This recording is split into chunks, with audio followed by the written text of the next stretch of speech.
కొంతమంది దేవుని జత పని వారై, ఎరిగిన వారై, ఆక్రోషంతో మాట్లాడుతున్నా, వేదనతో మాట్లాడుతున్నా, ప్రేమతో మాట్లాడుతున్నా, ఖండిస్తున్నా, దీనత్వంతో మాట్లాడుతున్నా అర్థం కాదు. ఇక వీళ్ళకి అర్థమైద్ది ఎదుటి వ్యక్తిత్వం ఏంటి, అర్థమైద్ది నా స్థితి ఏంటి, అర్థమైద్ది.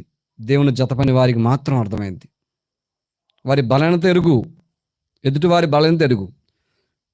వీరి ఆత్మీయ స్థితి ఎరుగు, ఎదుటి వారి యొక్క ఆత్మీయ స్థితి ఎరుగు. వాళ్ళకు ఎవరంటే దేవుని జత పని వారికి. చూడండి, పౌలు అలా ఉంటాడు, అలా మాట్లాడతాడు. ఎందుకంటే ఆయన తోడి పనివాడు పౌలు, దేవుని జత పనివాడు పౌలు.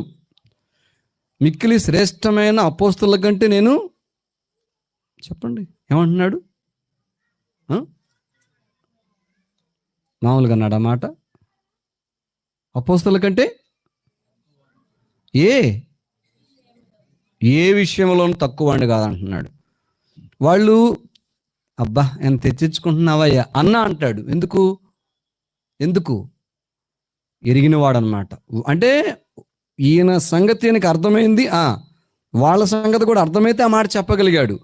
అంటే అపోస్తులు ఎలాంటోళ్ళు తెలుసు, వాళ్ళు ఏ స్థాయిలో ఉన్నారు, ఎట్లాంటి స్థితిలో ఉన్నారు తెలుసు. అదే టైంలో తన స్థితి కూడా తనకేంటో తెలుసు.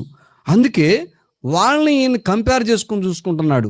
ఎదుటి వాళ్ళ సంగతి తెలుసు, తన సంగతి తెలుసు అన్నమాట.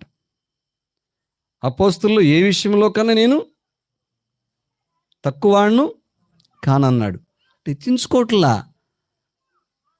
దేవుని జత పని వాడై ఎరిగిన వాడుగా ఉన్నాడు.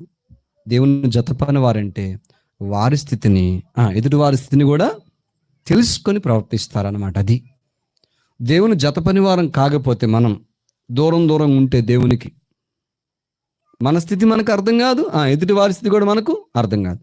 అదే దేవునికి సమీపంగా ఉంటే మన స్థితి, ఎదుటి వారి స్థితి మనకు అర్థమైద్ది. స్థితిని ఎరిగి మనం ప్రవర్తిస్తాం. దేవుని జత పని వారంటే ఎరిగిన వారై. మూడోది,